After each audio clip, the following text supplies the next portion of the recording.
ഒരു കാലത്ത് മലയാളികളുടെ സ്വപ്നഭൂമിയായിരുന്ന കാനഡ ഇപ്പോൾ ഒരു പേടിസ്വപ്നമായി മാറിയിരിക്കുകയാണ്. കാനഡയിൽ എത്താനുള്ള തത്രപ്പാട് ഇപ്പോൾ മലയാളികൾക്കിടയിൽ കാണാനില്ല. കാനഡയിൽ എത്തിപ്പെട്ടവരാകട്ടെ എത്രയും പെട്ടെന്ന് മറ്റൊരു രാജ്യത്തിലേക്ക് മാറുകയോ ഇന്ത്യയിലേക്ക് തിരിച്ചു വരികയോ ചെയ്യുവാനുള്ള തയ്യാറെടുപ്പിലാണ്. കനേഡിയൻ ഡ്രീം എന്ന പേരിൽ അറിയപ്പെട്ടിരുന്ന കുടിയേറ്റക്കാരുടെ ഈ സ്വപ്നഭൂമിക്ക് എന്താണ് സംഭവിച്ചതെന്ന് പരിശോധിക്കുന്നത് പ്രയോജനപ്രദമായിരിക്കും. ഒരു കാലത്ത് കാനഡയിൽ കുടിയേറ്റക്കാർ കുറവും ജോലികൾ കൂടുതലുമായിരുന്നു. ഒരു ബയോഡാറ്റ അല്ലെങ്കിൽ CV സബ്മിറ്റ് ചെയ്താൽ 24 മണിക്കൂറിനകം തൊഴിലുടമ അല്ലെങ്കിൽ HR എക്സിക്യൂട്ടീവ് നിങ്ങളെ ടെലിഫോണിൽ ബന്ധപ്പെട്ടിരുന്ന ഒരു കാലം കാനഡയിലുണ്ടായിരുന്നു. ഇപ്പോൾ വ്യാപകമായി CV ഇമെയിലിൽ അയക്കുകയോ നേരിട്ട് കമ്പനിയിൽ കൊണ്ടുപോയി കൊടുക്കുകയോ ചെയ്താലും യാതൊരു പ്രതികരണവും ലഭിക്കുന്നില്ല. ഇവിടെ വേക്കൻസി ഇല്ല എന്ന് പോലും അറിയിക്കുവാൻ തൊഴിലുടമകൾ തയ്യാറാവുന്നില്ല. കാരണം അത്രയധികം അപേക്ഷകളാണ് അവർക്ക് ലഭിക്കുന്നത്. ഇപ്പോൾ ജോലികൾ കുറവും കുടിയേറ്റക്കാർ കൂടുതലുമാണ് എന്ന അവസ്ഥയിൽ കാനഡ എത്തിച്ചേർന്നിരിക്കുകയാണ്. അതുപോലെ കാനഡയിലെ ആരോഗ്യ മേഖലയെക്കുറിച്ച് വമ്പിച്ച പരാതിയുണ്ട്. കാനഡയുടെ ഭരണാധികാരി ജസ്റ്റിൻ ട്രൂഡോ ഇവിടെ എല്ലാവരും തുല്യരാണ്, എല്ലാവർക്കും ഒരേ നിലവാരത്തിലുള്ള ആരോഗ്യ പരിപാലന പദ്ധതിയാണ് നൽകേണ്ടത് എന്നുള്ള ഒരു ആശയത്തിൽ ഉറച്ചു നിൽക്കുകയാണ്. തത്വത്തിൽ ഇതൊരു നല്ല ആശയമാണെങ്കിലും പ്രയോഗത്തിൽ വലിയ കുഴപ്പമുണ്ടാക്കുന്ന ഒരു പദ്ധതിയാണ് സോഷ്യലിസ്റ്റ് ഹെൽത്ത് കെയർ സിസ്റ്റം. പല്ലുവേദന വന്നാൽ ദിവസങ്ങളല്ല, ചിലപ്പോൾ ആഴ്ചകളോളം കഴിയാതെ ഒരു ഡെന്റിസ്റ്റിനെ കാണുവാൻ പറ്റുകയില്ല. കാനഡയിൽ സ്വകാര്യ ആശുപത്രികളില്ല. അതുകൊണ്ട് നിങ്ങളുടെ കയ്യിൽ എത്ര കാശുണ്ടെങ്കിലും അടിയന്തരമായ ഒരു ശസ്ത്രക്രിയ വേണമെങ്കിൽ മാസങ്ങളോളം വെയിറ്റിംഗ് ലിസ്റ്റിൽ കഴിയേണ്ടി വരും. കാനഡയിലെ ഡോക്ടർമാരെ ടെലിഫോണിൽ പോലും ബന്ധപ്പെടുവാൻ പ്രയാസമാണ്. അതിനു പകരം ഒരു കസ്റ്റമർ കെയർ എക്സിക്യൂട്ടീവാണ് നിങ്ങളുടെ അസുഖ വിവരങ്ങൾ അന്വേഷിക്കുന്നതും നിങ്ങൾക്ക് എത്രമാത്രം ഗുരുതരമായ പ്രശ്നങ്ങളുണ്ട് എന്ന് വിലയിരുത്തുന്നതും. ഇന്ത്യയിലാണെങ്കിൽ നാം ഒരിക്കലും ആശുപത്രിയിലെ ക്ലർക്കുമാരോട് നമ്മുടെ അസുഖ വിവരങ്ങൾ സംസാരിക്കാറില്ല. ഡോക്ടറുടെ ടോക്കൺ എടുത്ത് 1 മണിക്കൂർ കഴിയുമ്പോൾ നേരിട്ട് ഡോക്ടറോടാണ് നാം സംസാരിക്കുക. എന്നാൽ കാനഡയിൽ കസ്റ്റമർ കെയർ എക്സിക്യൂട്ടീവ് നിങ്ങളുടെ അസുഖത്തിന്റെ ഗൗരവത്തെക്കുറിച്ച് ബോധ്യം വരാതെ നിങ്ങളെ വെയിറ്റിംഗ് ലിസ്റ്റിൽ ഉൾപ്പെടുത്തുകയില്ല. എന്ന് മാത്രമല്ല, ഒരു വർഷം $5500 കനഡിയൻ എല്ലാവരും ആരോഗ്യ പദ്ധതിയുടെ നടത്തിപ്പിന് വേണ്ടി നൽകുകയും വേണം. ഇത്രയധികം ക്യാഷ് ഗവൺമെന്റിന് കൊടുത്തിട്ടും ഇത്രയും ക്വാളിറ്റി കുറഞ്ഞ ഒരു മെഡിക്കൽ കെയർ ആണ് കാനഡയിൽ ലഭിക്കുന്നത് എന്നുള്ളത് പ്രത്യേകിച്ച് നല്ല ഹോസ്പിറ്റൽ ഫെസിലിറ്റിയുള്ള ഇന്ത്യ പോലെയുള്ള രാജ്യങ്ങളിൽ നിന്ന് വരുന്നവർക്ക് തീരെ സ്വീകാര്യമായി തോന്നുകയില്ല. കാഷ്വാലിറ്റിയിൽ പോലും മണിക്കൂറുകളുടെ വെയിറ്റിംഗ് കാനഡയിൽ ആവശ്യമാണ്. അതുപോലെ ഉയർന്നു വരുന്ന ഹൗസിംഗ് കോസ്റ്റും വീട്ടുവാടകയും സാധാരണക്കാരെ വല്ലാതെ കഷ്ടപ്പെടുത്തുന്നുണ്ട്. 2 ലക്ഷം ഇന്ത്യൻ രൂപയെങ്കിലും മാസം ചെലവഴിക്കാതെ കാനഡയിൽ ഒരു കൊച്ചു വീട് വാടകയ്ക്കെടുക്കാൻ പറ്റുകയില്ല.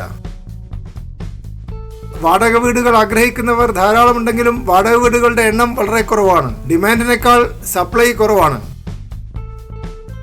കാനഡയാണെങ്കിൽ അതിശൈത്യമുള്ള ഒരു രാജ്യമായതുകൊണ്ട് വീട്ടിന് പുറത്തുള്ള ഒരു ജീവിതം അസാധ്യവുമാണ്. അതുകൊണ്ട് എല്ലായ്പ്പോഴും വീട്ടിനകത്ത് ചെലവഴിക്കുന്ന ഒരു സംസ്കാരം അവിടെയുള്ളത് കൊണ്ട് അല്പസ്വല്പം വലുപ്പമുള്ള ഒരു വീട് എല്ലാവരുടെയും ഒരു അടിസ്ഥാനപരമായ അവകാശമാണ്. എന്ന് മാത്രമല്ല, കാനഡയിൽ എല്ലാവരും ജോലിയെടുത്ത് കഷ്ടിച്ച് വീട്ടുവാടകയും സൂപ്പർ മാർക്കറ്റിലെ ബില്ലുകളും അഡ്ജസ്റ്റ് ചെയ്ത് കൊണ്ടുപോകുന്നത് കൊണ്ട് ആർക്കെങ്കിലും എന്തെങ്കിലും ഒരു പ്രശ്നമുണ്ടായാൽ ഓടി വരാനോ സഹായിക്കാനോ ആർക്കും സാധിക്കുകയില്ല. പെട്ടെന്ന് ആശുപത്രിയിലാവുകയോ എന്തെങ്കിലും ഒരു അപകടം വരികയോ ചെയ്താൽ നമുക്ക് പരിചയമുള്ള ആളുകൾക്ക് പോലും നമ്മെ സഹായിക്കാൻ പറ്റാത്ത ഒരവസ്ഥയാണ് കാനഡയിലുള്ളത്. കാനഡയിൽ വിദ്യാഭ്യാസം ലഭിക്കാൻ വേണ്ടി പല മലയാളികളും അനേക ലക്ഷം രൂപ ചെലവഴിച്ചിട്ടുണ്ട്. എന്നാൽ കാനഡയിൽ പഠിച്ചവർക്ക് വേണ്ടത്ര തൊഴിലവസരങ്ങൾ അവിടെ നൽകുന്നില്ല. കാനഡയിലെ ഉയർന്ന ജീവിത ചെലവും കുറഞ്ഞു വരുന്ന അവസരങ്ങളും ലക്ഷങ്ങൾ മുടക്കി അവിടെ പഠിക്കുന്ന വിദ്യാർത്ഥികളെ അങ്കലാപ്പിലാക്കിയിട്ടുണ്ട്. എന്ന് മാത്രമല്ല, വിദേശ തൊഴിലാളികളുടെ ക്വാട്ട കുറച്ചു കൊണ്ടുവരുവാനാണ് അടുത്ത കാലത്തായി കനഡിയൻ ഗവൺമെന്റ് ശ്രമിച്ചുകൊണ്ടിരിക്കുന്നത്. കാനഡയിലെ നിയമപ്രകാരം ചെറിയ കുട്ടികൾക്ക് വേണ്ട എല്ലാ സൗകര്യങ്ങളും ചെയ്തു കൊടുക്കുക രക്ഷിതാക്കളുടെ ചുമതലയാണ്. രക്ഷിതാക്കൾക്ക് ജോലി ഇല്ലാതാവുകയോ വീട് നഷ്ടപ്പെടുകയോ ചെയ്യുന്ന അവസ്ഥയിൽ കുട്ടികളെ ഗവൺമെന്റ് പിടിച്ചുകൊണ്ടുപോവുകയും അനാഥാലയത്തിൽ നിർബന്ധിച്ച് താമസിപ്പിക്കുകയും ചെയ്യും. രക്ഷിതാക്കൾക്ക് വേണമെങ്കിൽ ഏതെങ്കിലും ഒരു ഷെൽട്ടർ ഹോമിൽ കഴിയാവുന്നതാണ്. പിന്നീട് കുട്ടികളെ തിരിച്ചു കിട്ടണമെങ്കിൽ സാമ്പത്തിക സ്ഥിതിയും താമസ സൗകര്യവും ഗവൺമെന്റിനെ ബോധ്യപ്പെടുത്തേണ്ടി വരും. കാനഡയിൽ പെർമനന്റ് റെസിഡൻസി കിട്ടുവാനുള്ള നിയമങ്ങളും പോയിന്റ് വ്യവസ്ഥയും ഓരോ വർഷവും കർക്കശമായി വരികയാണ്. പലർക്കും പെർമനന്റ് റെസിഡൻസി ഒരു കിട്ടാക്കനിയായി മാറിക്കൊണ്ടിരിക്കുകയാണ്. അതുകൊണ്ട് കാനഡയിൽ കൂടുതൽ സമയം വേസ്റ്റ് ചെയ്യുന്നത് പ്രയോജനപ്രദമല്ല എന്ന് മലയാളികൾ മനസ്സിലാക്കുകയും മറ്റേതെങ്കിലും രാജ്യത്തേക്ക് റീലൊക്കേറ്റ് ചെയ്യുവാനോ അതിന് സാധിക്കുന്നില്ലെങ്കിൽ ഇന്ത്യയിലേക്ക് തന്നെ തിരിച്ചു വരുവാനോ ശ്രമിക്കുക എന്നുള്ളതാണ് ഇപ്പോൾ പല മലയാളികളുടെയും പദ്ധതി. എന്ന് മാത്രമല്ല, കാനഡയിലെ മലയാളികൾ അത്ര സഹായ മനസ്കരല്ല. മറ്റുള്ളവരുടെ പ്രയാസങ്ങൾ ചർച്ച ചെയ്ത് രസിക്കുന്നതല്ലാതെ അവരെ സഹായിക്കുന്ന ഒരു ആറ്റിറ്റ്യൂഡ് കാനഡയിലെ മലയാളികൾക്കില്ല. എന്നാൽ പഞ്ചാബികളാണെങ്കിൽ എല്ലാവരും പരസ്പരം നല്ലപോലെ സഹായിക്കുന്നത് കൊണ്ട് പ്രശ്നങ്ങളുണ്ടാവുന്ന പഞ്ചാബികൾക്ക് മറ്റ് പഞ്ചാബികളുടെ സഹായം ലഭിക്കുന്നുണ്ട്. പല ലോകരാജ്യങ്ങളിൽ നിന്നും വരുന്നവർ തങ്ങളുടെ രാജ്യത്തിലുള്ള ആളുകളെ വേണ്ട പോലെ സഹായിക്കുന്നത് കൊണ്ടാണ് കാനഡ പോലെ ദുഷ്കരമായ ഒരു രാജ്യത്ത് പിടിച്ചു നിൽക്കാൻ പറ്റുന്നത്. എന്നാൽ മലയാളികൾക്ക് ഇത്ര ഉദാരപൂർണമായ സഹായം മറ്റു മലയാളികളിൽ നിന്ന് ലഭിക്കുന്നില്ല. അതുപോലെ കാനഡയിലെ അതിശൈത്യം തണുപ്പ് പരിചയമില്ലാത്ത മലയാളികളെ വല്ലാതെ വിഷമിപ്പിക്കുന്നുണ്ട്. വർഷത്തിൽ പകുതി ദിവസവും വീട്ടിനുള്ളിലും ഓഫീസിനുള്ളിലും ഒതുങ്ങിക്കഴിയേണ്ടി വരികയും പുറംലോകവുമായി ബന്ധപ്പെടാൻ പറ്റാതിരിക്കുകയും ചെയ്യുന്ന ഒരു അന്തരീക്ഷത്തിൽ ജീവിക്കുവാൻ മലയാളികൾക്ക് വലിയ പ്രയാസമുണ്ട്. അനേകം അട്ടി കമ്പിളി വസ്ത്രങ്ങൾ അണിയുന്ന കാനഡയിലെ ജീവിതശൈലി മലയാളികൾക്ക് ഒരിക്കലും അഡ്ജസ്റ്റ് ചെയ്യാൻ പറ്റുകയില്ല. എന്ന് മാത്രമല്ല, കാനഡയിലെ ഗവൺമെന്റ് സോഷ്യലിസ്റ്റ് രീതിയിലുള്ള ഒരു ചട്ടക്കൂടിൽ വിശ്വസിക്കുന്നത് കൊണ്ട് പൗരന്മാരുടെ മീതെ കൂടുതൽ നിയമങ്ങൾ അടിച്ചേൽപ്പിക്കുവാൻ ശ്രമിക്കുന്നുണ്ട്. ജർമ്മനിയിലെ പോലെ അങ്ങനെ ചെയ്യരുത്, ഇങ്ങനെ ചെയ്യരുത്, ഇത് നിയമവിരുദ്ധമാണ്, അത് നിയമവിരുദ്ധമാണ് എന്നൊക്കെ പറഞ്ഞ് ആളുകളെ ശല്യം ചെയ്യുന്ന ഒരു സ്വഭാവം കാനഡയിലെ ഗവൺമെന്റിനുണ്ട്. കാനഡ ഒരു ജനാധിപത്യ രാജ്യമാണെന്ന് അവകാശപ്പെടുന്നുണ്ടെങ്കിലും സോഷ്യലിസ്റ്റ് ശൈലിയിലുള്ള ഒരു ഏകാധിപത്യ പ്രവണത അവിടുത്തെ ഗവൺമെന്റിനുണ്ട്. ഒരു പാർക്കിനുള്ളിലേക്ക് പ്രവേശിക്കുമ്പോൾ അനേകം ബോർഡുകൾ ഏതൊക്കെ ദിവസം ഏതൊക്കെ സമയത്ത് പ്രവേശിക്കാമെന്നും വളർത്തുമൃഗങ്ങളെ കൂടെ കൊണ്ടുപോകാൻ പറ്റുമോ ഇല്ലയോ എന്നും 100,000 നൂലാമാലകളും നിയമങ്ങളും പാർക്കുകളിൽ പോലും എഴുതി വച്ചിട്ടുണ്ടാകും. സ്വാതന്ത്ര്യത്തിന്റെ ശുദ്ധമായി ശ്വസിക്കാൻ പറ്റുന്ന പല രാജ്യങ്ങളിലും ജീവിച്ചു ശീലിച്ചവർക്ക് ഇത്തരം നിയന്ത്രണങ്ങളുമായി അഡ്ജസ്റ്റ് ചെയ്യുവാൻ പറ്റുകയില്ല. കമ്മ്യൂണിസ്റ്റ് രാജ്യങ്ങളുടെ രീതിയിൽ, വടക്കൻ കൊറിയയുടെ രീതിയിൽ കടുത്ത സോഷ്യലിസ്റ്റ് മാതൃകയിലുള്ള ഒരു സാമൂഹ്യ ക്രമം ഉണ്ടാക്കിയെടുക്കാനാണ് കാനഡയുടെ ഇപ്പോഴത്തെ പ്രധാനമന്ത്രി ജസ്റ്റിൻ ട്രൂഡോ ശ്രമിക്കുന്നത്. കാനഡയിൽ ഏറ്റവും കൂടുതൽ ഉപയോഗിക്കുന്ന വാക്കായി ഇല്ലീഗൽ അഥവാ നിയമവിരുദ്ധം അറിയപ്പെടുന്നു. മിക്കവാറും എല്ലാ കാര്യങ്ങളും നിയമവിരുദ്ധമാണെന്ന് വരുത്തി തീർക്കുകയും വടക്കൻ കൊറിയയുടെ മാതൃകയിൽ ഒരു സോഷ്യലിസ്റ്റ് സമൂഹം ഉണ്ടാക്കിയെടുക്കുകയും ചെയ്യുവാൻ ജസ്റ്റിൻ ട്രൂഡോക്ക് ഗൂഢോദ്ദേശമുണ്ടെന്ന് സംശയിക്കേണ്ടിയിരിക്കുന്നു. നിയമങ്ങളെ ധിക്കരിക്കാൻ പറ്റില്ലെങ്കിൽ ചോദ്യം ചെയ്യാനെങ്കിലും പറ്റും എന്നുള്ള ഒരു സംസ്കാരം ഇന്ത്യയിലുണ്ടെങ്കിലും കാനഡയിൽ തീരെ ഇല്ല എന്നുള്ളതാണ് ഇപ്പോഴത്തെ അവസ്ഥ. കാനഡയിൽ മിക്കവാറും എല്ലാവരും ജസ്റ്റിൻ ട്രൂഡോയുടെ ആരാധകരാണ്. അദ്ദേഹത്തിന്റെ ശത്രുക്കളൊക്കെ അടിച്ചമർത്തപ്പെട്ടിരിക്കുകയാണ്. ജനാധിപത്യ രാജ്യമെന്ന് അവകാശപ്പെടുന്നുണ്ടെങ്കിലും ലോറി ഡ്രൈവർമാരുടെ സമരം വന്നപ്പോൾ അതിനെ അടിച്ചമർത്താൻ ഗവൺമെന്റ് കാണിച്ച ഔത്സുക്യം, ഏകാധിപത്യ പ്രവണതയുള്ള ഒരു സോഷ്യലിസ്റ്റ് ഗവൺമെന്റാണ് ജസ്റ്റിൻ ട്രൂഡോ നയിക്കുന്നത് എന്ന് എല്ലാവരെയും ബോധ്യപ്പെടുത്തിയിട്ടുണ്ട്. ഒരു മരത്തിന്റെ ചില്ലയിൽ കുടുങ്ങിയ ഫുട്ബോൾ തിരിച്ചെടുക്കാൻ ശ്രമിക്കുന്നതിനിടെ ഒരു മരത്തിന്റെ ചില്ല ഒടിഞ്ഞാൽ പോലും $300 കനഡിയൻ പിഴയൊടുക്കേണ്ട ഒരു സാഹചര്യമാണ് കാനഡയിലുള്ളത്.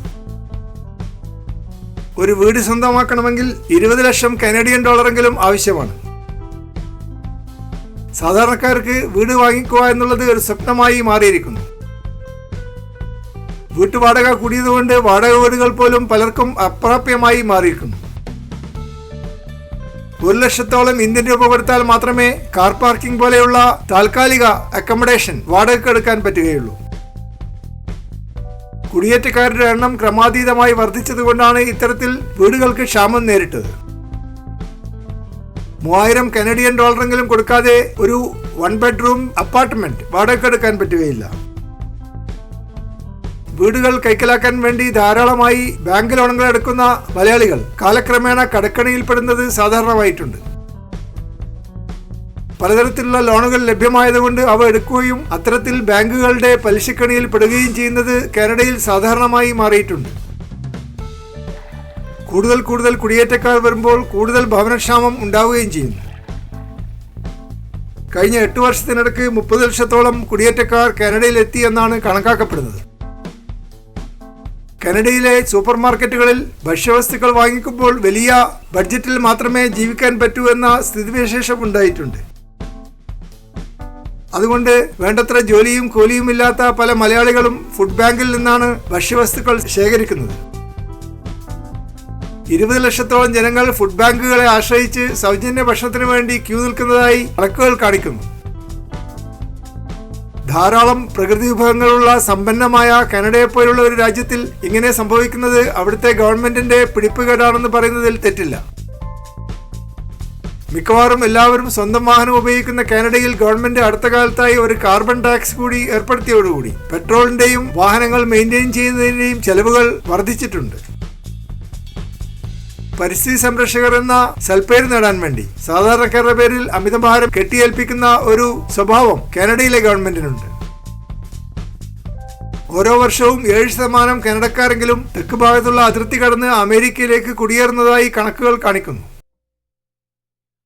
കാനഡയിലെ പ്രൊഫഷണൽ അന്തരീക്ഷം അമേരിക്കയിലെ പോലെ മെച്ചമില്ലാത്തതുകൊണ്ടും അമേരിക്കയിലെ അത്ര അവസരങ്ങൾ കാനഡയിൽ ഇല്ലാത്തതുകൊണ്ടുമാണ് കൂടുതൽ ആളുകൾ അമേരിക്കയിൽ പോയി ജോലി ചെയ്യാൻ ഇഷ്ടപ്പെടുന്നത്. എങ്കിലും മലയാളികൾക്ക് കാനഡയിൽ നിന്ന് അമേരിക്കയിലേക്ക് കടക്കുവാനുള്ള വിസ ലഭിക്കാൻ വലിയ പ്രയാസമുണ്ട്. പണ്ട് സുരക്ഷിതമായ ഒരു രാജ്യമായി അറിയപ്പെട്ടിരുന്ന കാനഡയിൽ ഇപ്പോൾ കുറ്റകൃത്യങ്ങൾ വർദ്ധിച്ചിട്ടുണ്ട്. വീടുകളില്ലാതെ വഴിവക്കിൽ കിടന്നുറങ്ങുന്നവരുടെ എണ്ണവും അടുത്ത കാലത്തായി വർദ്ധിച്ചിട്ടുണ്ട്. വ്യത്യസ്തമായ സംസ്കാരമുള്ള ധാരാളം കുടിയേറ്റക്കാർ എത്തിപ്പെട്ടതുകൊണ്ട് പല കനേഡിയൻ നഗരങ്ങളിലും രാത്രി 8 മണി കഴിഞ്ഞാൽ സുരക്ഷിതമല്ലാത്ത ഒരു അന്തരീക്ഷം ഇപ്പോൾ ഉണ്ടായിട്ടുണ്ട്. കാനഡയിലെ മിക്കവാറും എല്ലാ പ്രശ്നങ്ങളും ജസ്റ്റിൻ ട്രൂഡോയുടെ ഇടതുപക്ഷ ഗവൺമെന്റിന്റെ സോഷ്യലിസ്റ്റ് നയങ്ങൾ മൂലം ഉണ്ടായതാണെന്ന് പറയുന്നതിൽ തെറ്റില്ല. സാധാരണക്കാരെ ആവശ്യത്തിലധികം നികുതി ചുമത്തി ബുദ്ധിമുട്ടിക്കുകയും സോഷ്യലിസ്റ്റിന്റെ പേരിൽ പ്രായോഗികമല്ലാത്ത പദ്ധതികൾ നടപ്പാക്കുകയും ചെയ്യുന്ന ഒരു ഗവൺമെന്റായി ജസ്റ്റിൻ ട്രൂഡോ ഗവൺമെന്റ് അറിയപ്പെടുന്നു. ഇത്തരത്തിൽ അനുകൂലമല്ലാത്ത സാഹചര്യങ്ങളുള്ള കാനഡയിൽ ജീവിക്കുന്നതിനേക്കാൾ നല്ലത് മറ്റേതെങ്കിലും രാജ്യത്തിലേക്കോ അല്ലെങ്കിൽ ഇന്ത്യയിലേക്ക് തന്നെയോ പറിച്ചു നടുന്നതാണ് എന്ന് പല മലയാളികളും ചിന്തിക്കാൻ തുടങ്ങിയിരിക്കുന്നു.